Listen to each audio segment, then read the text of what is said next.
Assalamualaikum warahmatullahi wabarakatuh. Eh, Pada pertemuan ke-9 ini kita akan belajar mengenai reseleksi atau menseleksi kembali kode utama morbiditas ya. Kita akan coba menerapkan aturan 1, 2, 3, dan 4 dan 5.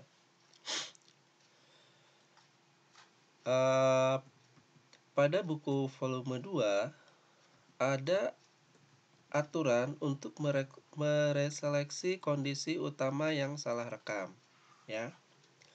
Poin yang paling penting adalah hanya dokter yang berwenang untuk menentukan kondisi utama pasien. Pada keadaan tertentu bisa saja ada informasi yang dapat menunjukkan bahwa dokter telah tidak mengikuti prosedur cara penulisan yang benar, atau mungkin terdapat kesalahan pencatatan. Dan bila teman-teman coder ini tidak dapat menghubungi dokter terkait dengan alasan tertentu, sehingga dapat menerapkan salah satu aturan dari rule yang tersedia dalam mereseleksi kondisi utama pasien. Oke. Dalam peraturan reseleksi tersebut, di dalam ICD volume 2 ada 5 aturan yang disebut MB1, MB2, MB3, MB4, dan MB5, disertai catatan khusus yang ada pada halaman 112 sampai dengan 123. Sekarang aturan yang pertama.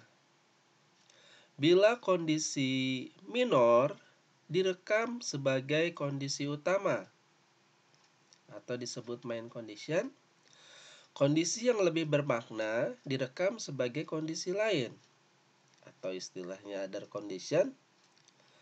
Nah,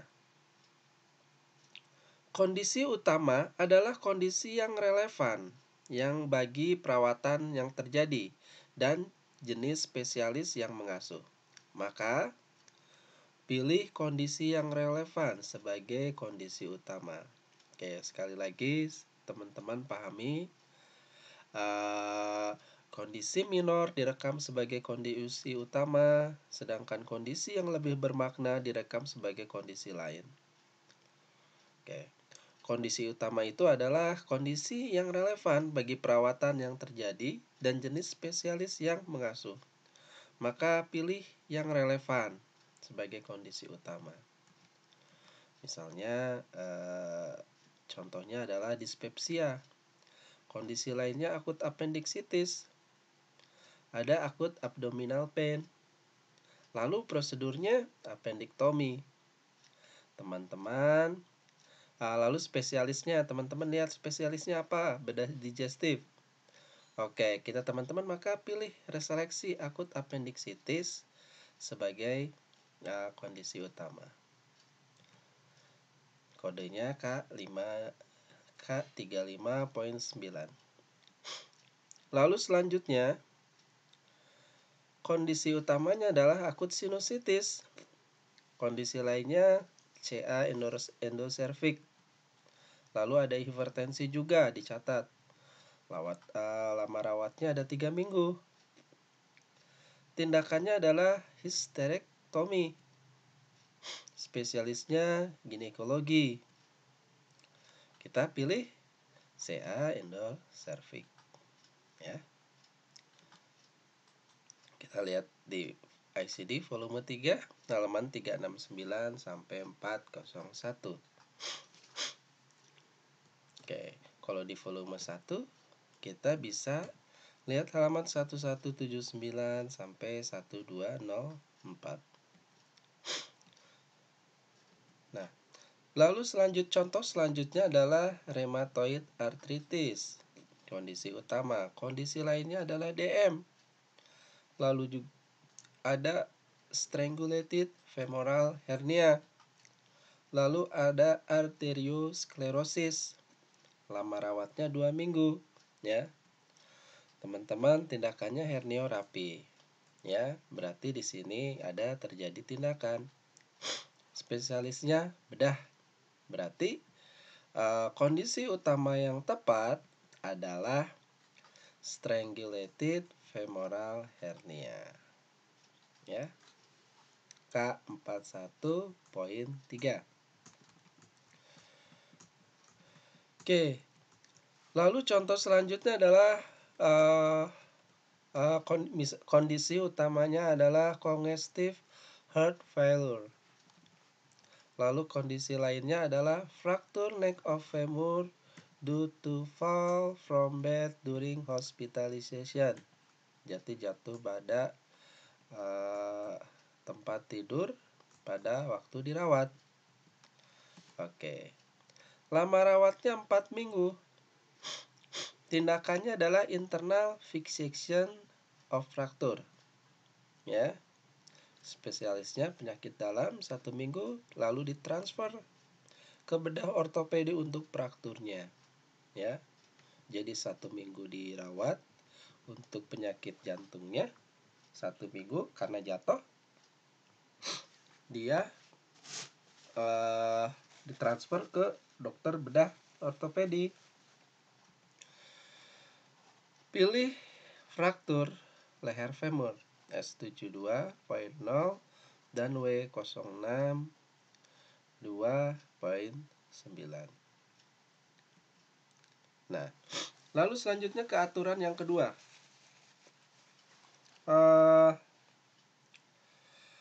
Beberapa kondisi yang direkam sebagai kondisi utama, beberapa kondisi tidak bisa digabungkan untuk dikode bersama dan direkam sebagai kondisi utama. Dan salah satu kondisi lain pada rekaman atau pada berkas rekam medis menunjukkan sebagai kondisi utama, maka pilih ini sebagai kondisi utama. Bila tidak ada, maka pilih yang pertama disebut. Oke, jadi kata kuncinya adalah pilih pertama yang disebut. Misalnya keluhan utamanya osteoporosis, dokter mencatatnya. Lalu ada juga candida bronchopneumonia. Lalu ada rematis, ya. Keluhan lainnya nggak ada. Jadi dalam satu keluhan utama dokter mencatat 3 diagnosa. Ada osteoporosis, candida bronchopneumonia, rematisme. Oke. Spesialisnya penyakit paru. Oke, kalau ini sudah jelas, ya. Pilih candida bronchopneumonia karena ada yang menunjukkan bidang spesialisasinya, ya. Lalu selanjutnya adalah contoh nomor 2. KPD, ketuban pecah dini, letak lintang, dan anemia. Jadi ada 3 KPD. KPD itu artinya ketubah pecah dini, letak lintang, dan anemia.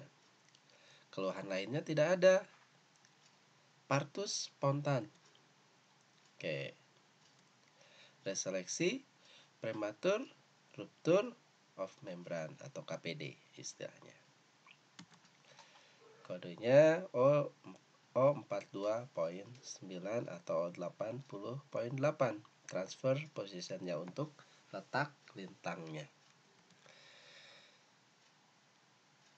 Lalu selanjutnya chronic obstructive bronchitis. Kondisi selanjutnya adalah chronic obstructive bronchitis. Ada hipertrofi prostat, ada psoriasis vulgaris, rawat jalan di spesialis kulit, maka kita pilih psoriasis vulgaris. Lalu contoh selanjutnya adalah mitral stenosis.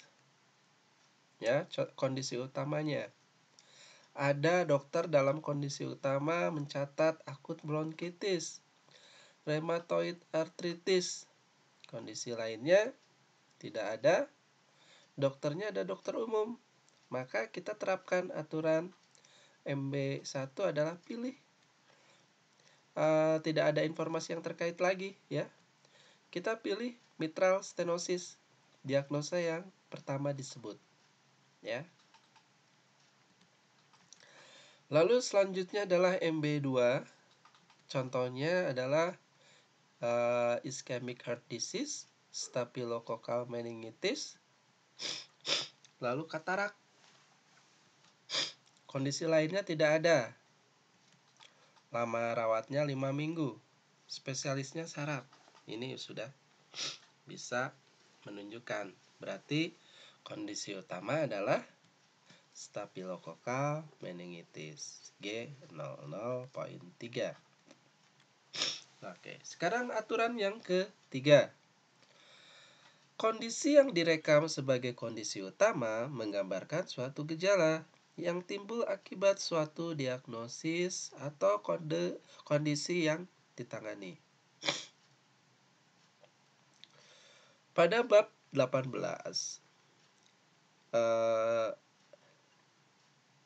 kode R dan di rekam medis terekam kondisi lain yang lebih menggambarkan diagnosis ya pasien dan kepada kondisi ini terapi diberikan. Maka diseleksi kondisi akhir tersebut sebagai kondisi utama. Oke, kita ulangi. Kondisi yang direkam sebagai kondisi utama menggambarkan suatu gejala yang timbul akibat suatu diagnosis, ya, atau kondisi yang ditangani. Contohnya adalah keluhan utamanya hematemesis. Lalu ada keluhan lainnya, ada varises esophagus, ya. Ada sirosis hepatis, ya. Bidang spesialisnya penyakit dalam konsul ke bedah. Kalau ini sudah ada clue-nya, dia ada konsul ke bedah. Kita reseleksi. Keluhan utamanya adalah varises esophagus pada sirosis hepatis, ya. Lalu selanjutnya kondisi utamanya koma. Kondisi lain adalah ischemic heart disease.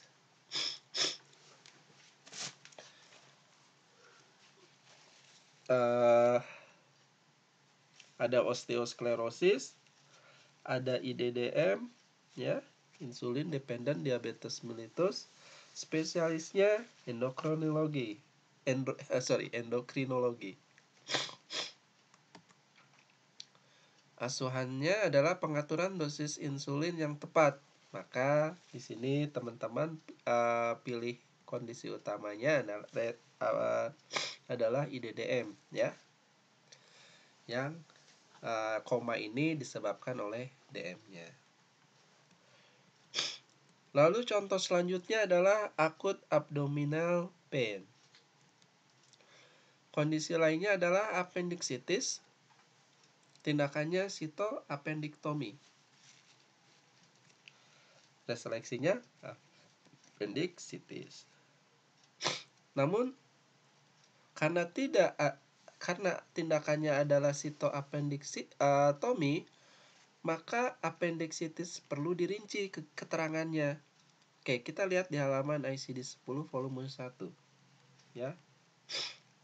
Jadi, apakah unspecific appendicitis itu bisa menjawab atau other appendicitis? Kodenya beda.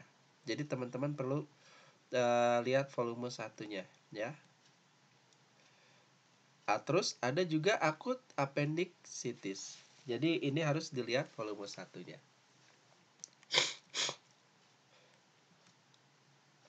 Contoh selanjutnya adalah kondisi utamanya adalah febris konvulsi. Ya, demam, kejang demam, ya. Lalu kondisi lainnya ada anemia. Tidak ada informasi terkait terapi. Oke, baru dalam hal ini karena tidak ada keterangan lain, maka kita bisa terima febris konvulsi sebagai kondisi utama walaupun dia gejala.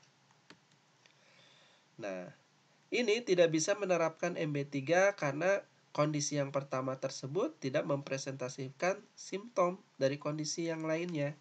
Anemia tidak menggambarkan gejala menimbul febris konvulsi, ya. Oke, lalu selanjutnya ke rule yang keempat. adalah spesialitas, ya. Ini menjelaskan bahwa bila diagnosis yang terekam sebagai kondisi utama adalah istilah umum, dan ada istilah lain yang memberikan informasi lebih tepat tentang lokasi tubuh atau sifat dasar suatu kondisi, maka reseleksi kondisi terakhir sebagai kondisi utama. Ya. Oke, kita ulangi. Bila diagnosis yang terekam sebagai kondisi utama adalah istilah umum, ya. Jadi adalah yang di keluhan utama, ada kondisi utama itu keluhan umum. Ada istilah lain yang memberikan informasi yang lebih tepat tentang lokasi tubuh atau sifat dasarnya suatu kondisi, maka kita reseleksi kondisi terakhir sebagai kondisi utama. Contohnya adalah CVA, Cerebral Vascular Accident. Lalu kondisi lainnya stroke, ada hemiplegia, ya, lumpuh. Lalu juga ada cerebral hemorrhage atau perdarahan pada cerebral. Teman-teman pilih kondisi utamanya adalah stroke, cerebral hemorrhage. Lalu kondisi utamanya adalah DM tanpa terapi insulin. Kondisi lainnya adalah katarak mata bilateral, ya. Spesialisasinya adalah ophthalmologis, ya. Kita pilih kondisi utamanya adalah NIDDM, katarak, ya. Oke, E11-3 Dejer H28 asteris. Oke, contoh selanjutnya adalah kondisi utamanya distoksia. Lalu kondisi lainnya adalah hidrocephalic fetus. Ada vital distress, ya. Tindakannya sesar, ya. Lalu kita pilih obstructive labor to fetus. O66.3. Terjadi penyumbatan pada fetus, pada bayi. Lalu tindakan untuk seksio kita bisa lihat ada poin das, teman-teman harus cari. Lalu juga harus ada penjelasan apakah efektif elektif, emergensi atau lain-lain. Ini harus kita cari. Ya, lihat di volume 1. Lalu kondisi utama MB4 ini adalah kondisi utamanya adalah congenital heart disease. Lalu kondisi lainnya adalah ventricular septal defect, ya.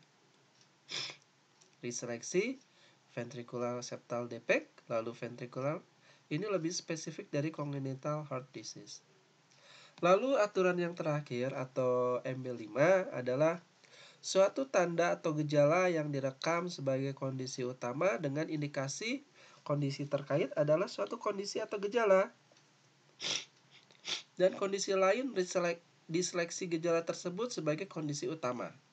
Bila ada dua kondisi yang direkam sebagai pilihan diagnosis, pilih diagnosis sebagai kondisi utama, pilih yang pertama disebut. Oke, saya ulangi ya. Suatu tanda gejala yang direkam sebagai kondisi utama dengan indikasi kondisi terkait adalah suatu kondisi atau kondisi lain. Kita pilih atau lakukan reseleksi gejala tersebut sebagai kondisi utama. Bila ada dua atau lebih dari dua kondisi direkam sebagai pilihan diagnosis sebagai kondisi utama, pilih yang pertama disebut. Contohnya, ya. Keluhan utama adalah sakit kepala, mungkin karena sinusitis atau stres. Kita pilih sakit kepala. Lalu keluhan utama koleksistitis akut atau gastritis atau garis miring gastritis. Kita pilih koleksistitis akut. Ketiga adalah keluhan utamanya ditulis GE akibat infeksi garis miring keracunan makanan. Kita pilih yang infeksi GE. Oke, untuk latihannya teman-teman kerjakan, kumpulkan hari ini sampai jam 12 siang. Saya terima di email. Gunakan MB-nya, MB berapa, lalu diagnosanya apa. Oke, soal yang pertama adalah pasien laki-laki usia 4 tahun. Kondisi utamanya adalah sinus takikardia. Lalu ada anomali katuvena pulmonari, lalu ada post operasi endokarditis bakterial subakut. Lama rawat 5 minggu. Operasi perbaikan anomali kutub pulmonari, spesialisnya bedah jantung anak. Oke. Ini kita aturan keberapa? Lalu kondisi utamanya apa? Soal yang kedua adalah wanita 72 tahun, kondisi utamanya ada udim, paru akut, lalu gagal jantung kongestif, penyakit jantung arteriosklerosis cerebral, rasa sakit artralgia bahu kiri. Dirawatnya 20 hari. Prosedur operasi adalah suntik adrenokortikal steroid pada bahu yang sakit. Lalu dokternya yang memberi terapi adalah dokter umum. Lalu kondisi utamanya apa? MB berapa? Lalu soal yang ketiga, wanita 15 tahun, kondisi utamanya adalah berat badannya turun drastis, kondisi lainnya adalah abses amubik di hati, ada gejala sisa polio di tungkai kiri bawah, dirawatnya 2 minggu, kondisi utamanya apa? Lalu laki-laki 9 tahun, kondisi utamanya adalah impetigo, kondisi lainnya adalah pyogenik meningitis, pneumonia, dirawat 3 minggu, spesialisnya neurologis. Kondisi utamanya teman-teman cari. Lalu MB berapa ya?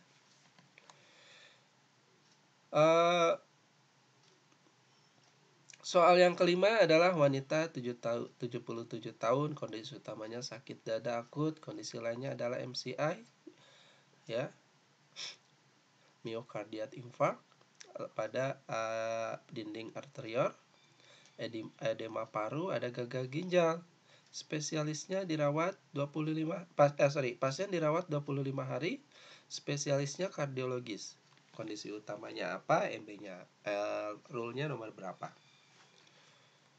Oke, nomor 6, pasien 5 tahun, kondisi utamanya TB, kondisi lainnya adalah pleurosi, primen TB progresif, BTA, sputum mikroskopik dan kultur positif. Lalu juga ada malnutrisi sedang. Dirawatnya 1 bulan, spesialisnya TB anak. Kondisinya apa? Teman-teman cari. Lalu wanita 10 tahun, kondisi utamanya adalah gram negatif septisemia. Kondisi lainnya adalah TB Miller ya. Lalu juga ada ulkus pada kornea bilateral, lalu juga marasmus. Dirawatnya 2 bulan, spesialisnya TBC. Kondisinya spesialisnya tuberkulosis atau paru. Kondisi utamanya apa? Spesialisnya apa? Rule-nya apa? Lalu nomor 8 adalah pasien usia 29 tahun, laki-laki, kondisi utamanya adalah cedera kepala. Kondisi lainnya adalah fraktur femur, lalu perdarahan meningial tengah laserasi luka leher. Dirawat 3 minggu, spesialisnya neurologis. Kondisi utamanya apa? Ya. Lalu 9 adalah wanita 30 tahun, kondisi utamanya kehamilan terkomplikasi. Kondisi lainnya adalah preeklamsia berat. Lalu hipertensi, protein urin. Ya. Dirawat 2 minggu, pulang belum melahirkan, spesialis obgyn. Ya. Lalu nomor 10 adalah wanita 32 tahun, kondisi utamanya hamil 32 minggu. Lalu juga kondisi lainnya adalah observasi tipoid, anemia gravidum, hasil laboratoriumnya positif Salmonella typhi, rawat 2 minggu. Lalu hasil lab kontrol kuman ternyata hasil lab kontrol kuman Salmonella typhi. Pasien dipulangkan, belum melahirkan. Diagnosa utamanya apa? Oke, gitu saja. Teman-teman kerjakan, kumpulkan jam 12 siang. Billahi taufiq wal hidayah. Wassalamualaikum warahmatullahi wabarakatuh.